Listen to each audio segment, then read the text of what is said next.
go. Hurry up. It's not my fault. Just shut up and run. Hold it right there. Harry was a small-time crook. Oh, boy. Till he opened the door Oh, no, we're not ready for your audition. Just take him. He's ready. You ready, right? to a really big break. Quit acting like the good guy. You got your partner killed. You killed him.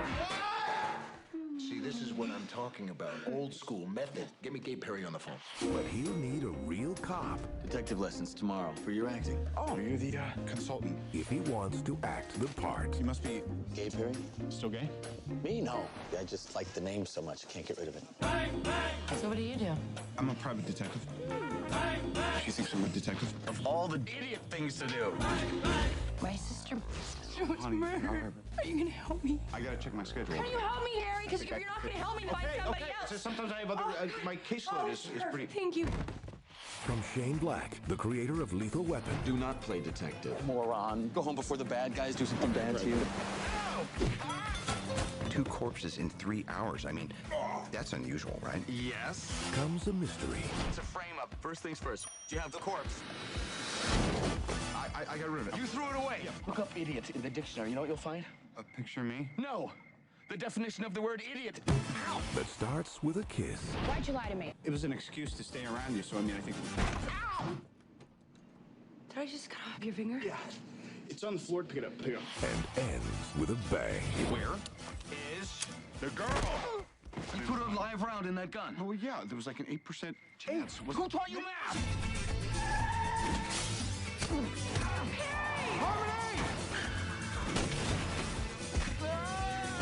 Robert Downey Jr., What do you think? I'm stupid? Val Kilmer, Yes. I think you're stupid. Kiss Kiss Bang Bang. Oh, hell. Kiss me. What? Kiss me? No. These lessons suck.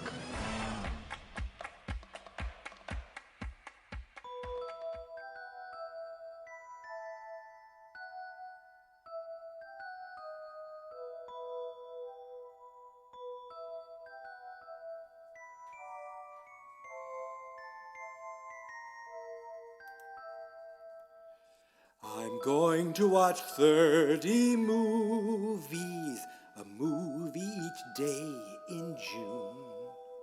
Day 13 of year 8 of movie month, and the podcast will start soon.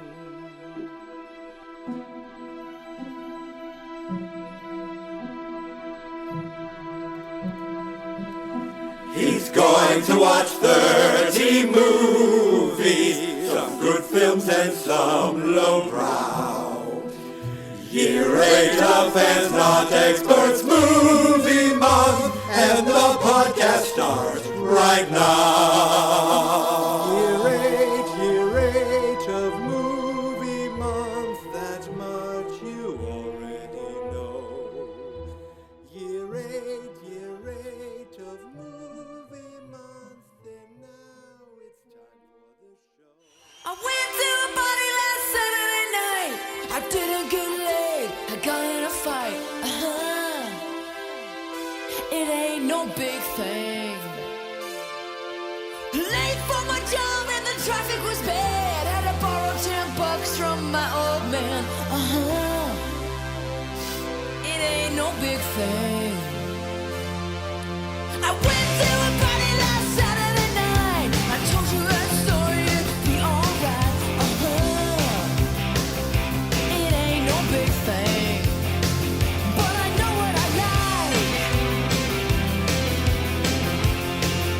I know I like dancing with you, and I know what you like. I know you like dancing with me. Yeah, yeah. Kiss me once, kiss me twice. Come on, pretty baby, kiss me down. Today, I did something I never thought I'd do during movie month. I actually watched a movie through Tubi. Boy, my dog drinks water loud. Is that good? Is that good, girl? So, Tubi. If you don't know what Tubi is, I believe it's a Fox Channel-owned property, which means now it's a Disney-owned property, I think. I think it's like part of whatever 20th Century Fox used to be, 20th Century Studios. I don't know. I think. But it's basically their free streaming platform that actually has like real movies and real TV shows on it. It's got a lot of garbage, got a lot of B and C movies, got a lot of like, I think just reality shows that are just, you didn't even know existed. My cousin loves it because it's got those terrible horror movies that he like is infatuated with. And he sends me screenshots of what he's watching, the worst movies. Like there was something called like the werewolf's, werewolf tale or something. And like Ted Nugent's in it. I'm like, what are you watching? And he probably also owns it on DVD. But here I am today watching today's movie on Tubi, and this movie is another Audible.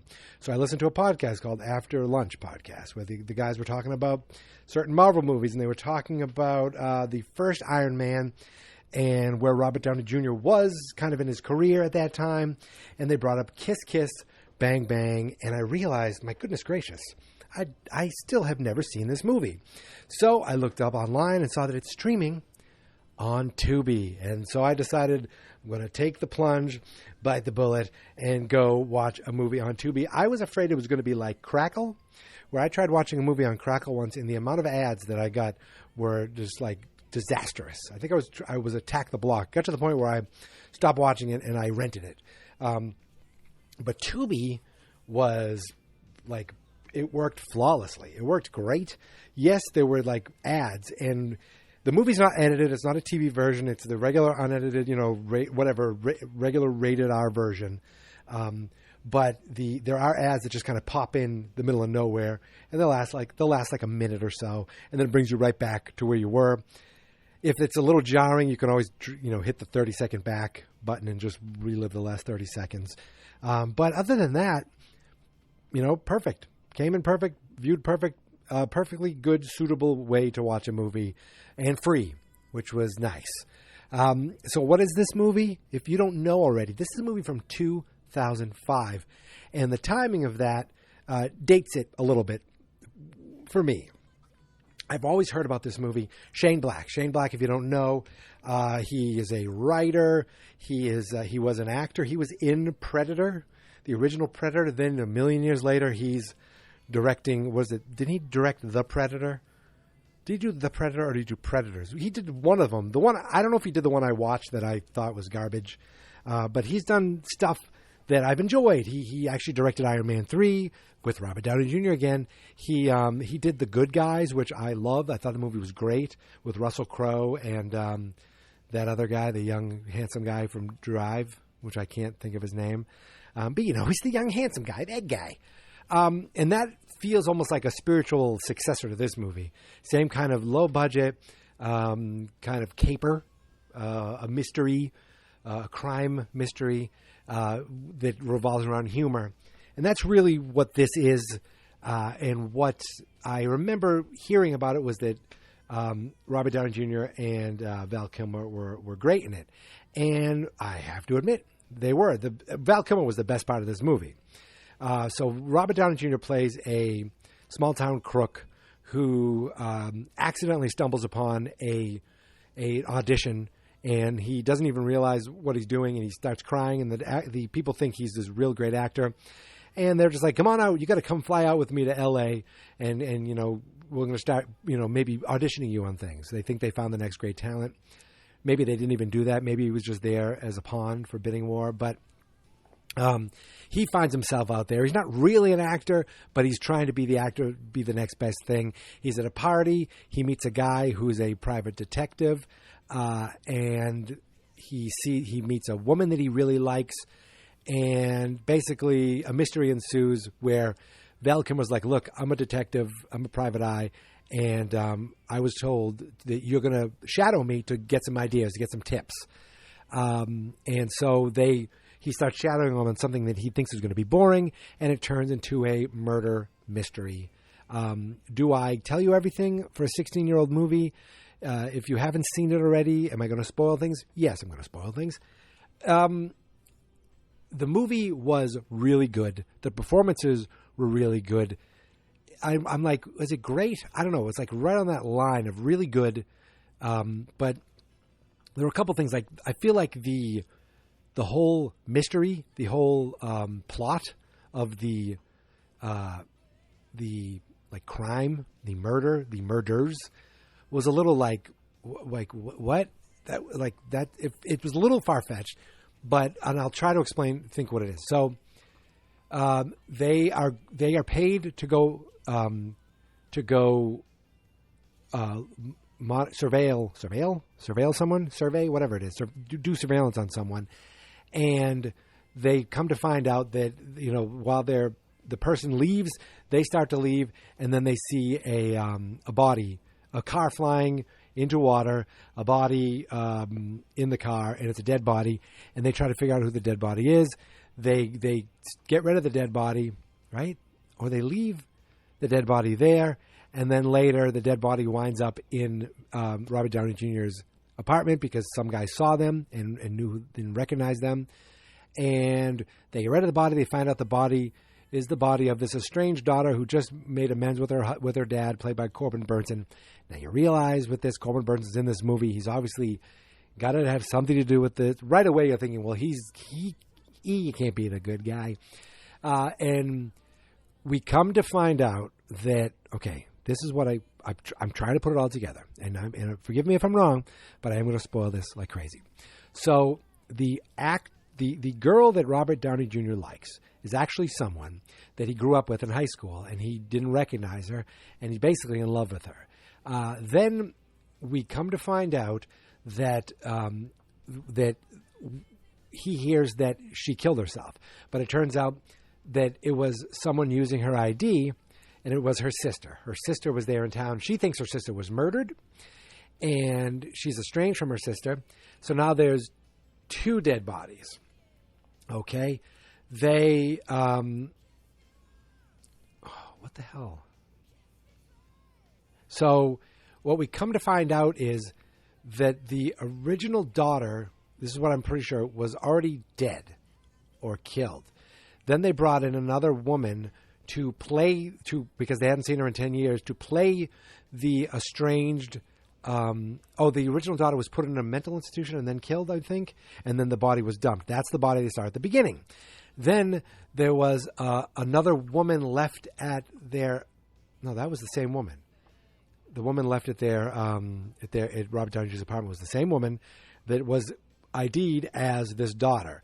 But it turns out that the daughter was actually the one that was actually back was an actress they hired to pretend to be the daughter that Corbin Burnson was having an affair with. Now the Michelle Monaghan, the main actress, her sister always thought that Corbin Burnson was her father because a movie was filmed in town, and the sister filled her head and said, "Look, that your real dad isn't this dad who molested you. Your real dad is this famous actress." So the girl went a little cuckoo, thought this person was her dad, and then saw him having sex with the girl that he thought was her daughter, or he was posing as the daughter. And so then she wanted to, I guess, out them as having incest, or for something. And then when she saw them together, she actually killed herself. So that takes care of one death. And then later we see a girl that was, helping the bad guys. She gets killed. That takes care of another death. That was the actress. I think that was the actress who was posing as the daughter the whole time. I'm telling you, it's a little, I don't want to say complicated because that makes me feel dumb, but it was a little confounding. It was a little, it was unnecessary confusing to me. Maybe that's it. So there was a lot of and then that girl got killed, and that turns out that was the actress. So I don't know. But then the sister, there was a couple mysteries going on. Now, while that was a little that was a little confusing, the way it was told and the methods of the old detective novel was a fun thing. It turns out that this girl was obsessed with these detective novels. The Michelle Monaghan was obsessed with this I always get her mixed up with Bridget Moynihan. Bridget Moynihan is the Tom Brady baby mama. Michelle Monaghan is in The Town. That's how I remember. So wait a second. So they have a fun time, like, talking about these novels, Robert Downey Jr. and this girl, these mystery novels that they used to love, and they're talking about, oh, there's always a twist, and there's always two stories that ended up joining together and become the same story. And that was all kind of a storytelling device of how the actual thing was happening around them. And at the same time, this was like that they were using that old-fashioned mystery crime film noir type thing where you have the voiceover. You have the narrator, and Robert Downey Jr. is the narrator, and he's an unreliable narrator. Sometimes he's like, I don't remember this and that. And that was fun. That was a fun thing. And he's definitely, breaking the fourth wall, talking to the audience, talking about the film, talking about, the character, and talking about, like, at the end, Val Kilmer's character survives. He's like, I know, this doesn't make any sense. Like, why don't we just say everybody comes back? And it shows all the people who were killed just walk into the room. And then we see Abraham Lincoln walk into the room and Elvis walk into the room. And then they get shuffled away by a nurse. He goes, what do you want me to tell you? That's what actually happened. He survived. Val Kilmer was the best part of this movie because I was afraid at one point he'd turn to be a bad guy, but he was like the genuine real deal. And then he confronted the real dad of the girl who killed herself. He was like, because he was abusive and molesting and all this, her. And he just kind of approached this as an old man and just slapped the old guy around, which I don't know, I just really enjoyed. Robert Downey Jr. was like, this was right before Iron Man. So this was like I almost feel like this was his, like, reminder to people, hey, I'm good in movies and I'm a charming, good actor. And I don't know if this got him Iron Man, but it definitely led to him and Shane Black working together again. Did Shane Black write Iron Man 2? I feel like Shane Black just did Iron Man 3, but I could be wrong. The things that didn't hold with me, well, again, I thought the mystery itself was a little like, what's going on? A lot, like, almost unnecessarily confusing. Maybe that's just me and my simple brain. And then the whole, like, Val Kilmer's character is this private detective named Perry, but they call him Gay Perry. Why do they call him Gay Perry? Because he's gay.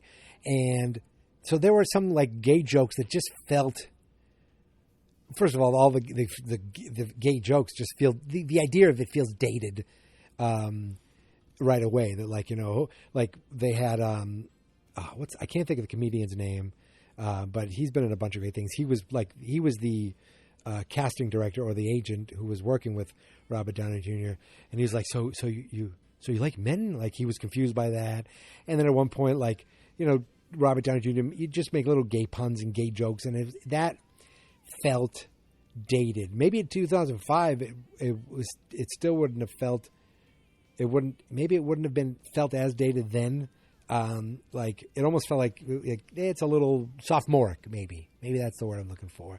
And nowadays it'd be like, you'd be like, there's no need for that. It's a little, what's the joke? What's the joke, really? That the guy is gay. That's the joke. That doesn't make, like, that just feels, so that feels dated to me, is what I'm trying to say. That being said, Val Kilmer was wasn't, like, looked down upon because of that. He was the smarter. He was the more, like, suave and just more confident and more, like, everything he did was pretty, on point. I hate saying that, but yet I said it, on point. He was great. And his sarcasm towards Robert Downey Jr. was my favorite part of this movie. He was like, Robert Downey Jr. would say the wrong words and he'd call him an idiot constantly. And just, like, he'd call him on saying the wrong things. He'd call him stupid. Like, just their repertoire, whatever. Them together was really good. And some of the one-liners were really, like, some of the dialogue was pretty sharp. Even though I talk about the datedness of the gay jokes, some of the stuff, like, Robert Downey Jr. said one line that it said, like, it's like God took, or somebody picked up the United States and shook the map, and all the normal girls were able to stick to the East Coast, and everyone else, all the crazy people, fell down to the West Coast, to California. It was I'm butchering the line, but I thought that was a pretty well said line. I'd never heard something like that before. He was in the Hollywood world, but not quite in it. It comes to find out that he wasn't even really there for an audition. He was basically there to drive the price of Colin Farrell down, which I thought was pretty funny. And I think I'm trying to think what else I liked in it. I mean, obviously I liked all the main characters were good. The story, the actual mystery, was a little, just as I said, a little confusing. At the end, we find out that Robert Downey Jr. now works for Perry. They had almost not quite an after credit scene, but the epilogue shows them on camera. It looked like it was Robert Downey Jr. filming on a home video camera. Val Kilmer's like, "What are you doing?" And he had a little beard and longer hair. He's like, "What are you doing? Just stop talking to them. Stop monologuing, or stop let them go home." Through the magic of editing, I go outside now because my dog is barking and the air conditioner is on. Oh, a movie month classic. What beautiful night wouldn't be complete without some dog barking and air conditioning? I'm surprised my goddamn neighbor's not cutting the grass. Where was I? I was talking about just the end of the movie when they're talking into the camera. The whole thing, and even the name of the movie, Kiss Kiss Bang Bang, is from I think it's from a saying from one of the James Bond books. I think it's what I read. Something to do with James Bond. The whole thing was kind of a love letter to the dime store novel, film noir, murder mystery type thing. As I said, down to the words I can't say. The word I can't say. Down to the voiceover, the narrator, which is a classic trope of film noir. I really enjoyed the movie.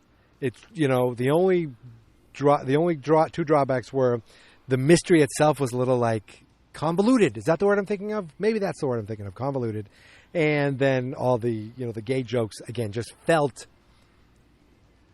I feel like they'd be out of place in a movie today, and or if they were used, it'd be almost to show that the person doing them are ridiculous, like you think of them as jerks. And Robert Downey Jr. just throw him out there just to be, sarcastic to the guy. They had to kiss at one point to scare the cops away, and Robert Jr.'s like, blah, blah, freaking out. If there's a dead body there and you're trying to hide from the cops, maybe you wouldn't freak out that much, that you had to do that. Those little things just felt, maybe for a movie that's 16 years old, it just felt like it was noticeable, I guess is what I'm trying to say. Where maybe I wouldn't even have noticed back then, which is, saying a lot. That's how maybe the world looked at things differently then. But it was, it's just more noticeable now, I guess is what I'm trying to say, which makes it feel a little dated. But that being said, I'm glad I watched it. I'm glad I finally saw it because the performances were really good. Robert Downey Jr., I was talking to Chris, how you doing? About, he was saying that someone he knows mentioned Robert Downey Jr. up there with Christian Bale and Leonardo DiCaprio. And I'm like, I know he's a great actor. And I'm like, maybe he's up there. But it's almost like you haven't seen him. Yes, he does some great performances as Iron Man. But it's almost like, is he doing Robert Downey Jr.? Because yes, even as... my dog is still barking. Okay, sorry, I got distracted again. So, what I was saying was Tony Stark character, has range. It's not just I'm Tony Stark all the time.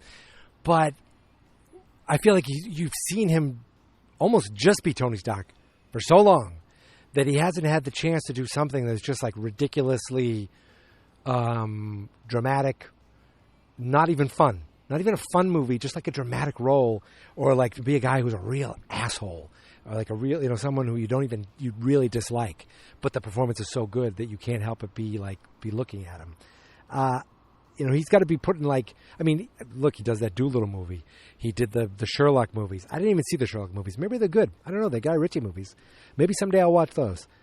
Maybe someday I'll watch those. But anyway, I feel like he hasn't had these Oscar-nominated worthy roles. That's what I'm saying. In a long time. I mean, he did Chaplin. I think he was supposed to be great in Less Than Zero. I don't know if he was playing him, quote unquote, a version of himself then, because that's when he was going through cuckoo things. Look, Back to School, the other movie there that he was great in, Weird Science. I mean, the guy has been great and been around forever, and then he found the role of a lifetime that is like beep beep, back up the truck, and leave the billions of dollars right here, or whatever, hundreds of millions of dollars. But that being said, he was great in this role. He was great in the role. He did kind of have that Robert Downey Jr. kind of feel where he's a little goofy. He's got that sarcasm that you think of him as, and he's a little sensitive, a little I don't know, just a funny guy, but who also could turn on and look like he's freaked out and and upset. And I don't know. I'm rambling now, but again, as good as he was, and I thought he was really good, I think Val Kilmer was my favorite part of this movie, and I wish Val Kilmer was still a thing. He hasn't been around in a long time as far as doing movies. I knew he was sick. I think he was sick for a while. I think the last thing I saw him in was MacGruber, and he played the villain in that. And I know he's been told to be notoriously hard to work with, difficult to work with. But, he's not the worst Batman. I'll just say, he's not the best. He's up there, but he kind of just came and went. And then this happened, I think, well, then he did this. Well, this was 16 years ago, I haven't looked at his IMDb. I don't know what he's up to now. But the guy he was great in this. They said he gained weight. He got sick, but he still looked like Val Kilmer and he was great in this role. I can't say enough good things about this role that he was in. He was perfect, and he was like the smartest guy in the room, most competent, most confident, and just sharp as a tack as far as his retorts to Robert Downey Jr. And I think my dog is trying to tell me that she wants to go for a walk now. So, my friends, we did it. This is day 13. Wow. 13 days in a row, 13 movies in a row. My first ever watching of any movie on Tubi. I think I've turned it on. I've seen their shows on there, and then I turned it off. I've never actually watched a full thing. Today I did. And I'm glad I did. And I'm glad there's another service, another something out there that I can use to bring my movie month to you. So, my friends, you can find me on Twitter and on Instagram at Geek Mentality. The Facebook page is simply Fans Not Experts, and the website is fansnotexperts.com. If you go to fansnotexperts.com, you'll see there's a very recent episode of Stranger Danger. There'll be a new episode of Reaction Comics coming soon, hopefully tonight, over tomorrow. There's always a new Metallicast every Monday. I did a Silver Screen Superman that just came out last night. There's a WrestleFania that just came out, and there'll be a Fine Movies, Fine Spirits coming soon. I basically spend all my free time doing podcasting now. So with that, my friends, I just want to say once again, thank you for listening. Thank you for subscribing. We'll see you tomorrow for day 14. My goodness gracious, after tomorrow, we'll be one day away from being halfway to the end. Ooh, can you believe it? That's no significance, one day before halfway. I don't know. Maybe I'll write a song about it. One day before halfway. All right, that's it, my friends. Until tomorrow, here is my theme song. This is my podcast. I made it. Geek Mentality's what I named it. And I think you should listen and subscribe. 'Cause I'm kinda funny and awesome. I think that I'm worth your time, and I'm kinda handsome. My mom says, please listen and please subscribe. At least listen to this episode. Fans Not Experts. One day before halfway, and then I hit that day. Then the next day is halfway to the final day. And on the final day, I'll remember and say, this is the last day of movie month. This is the last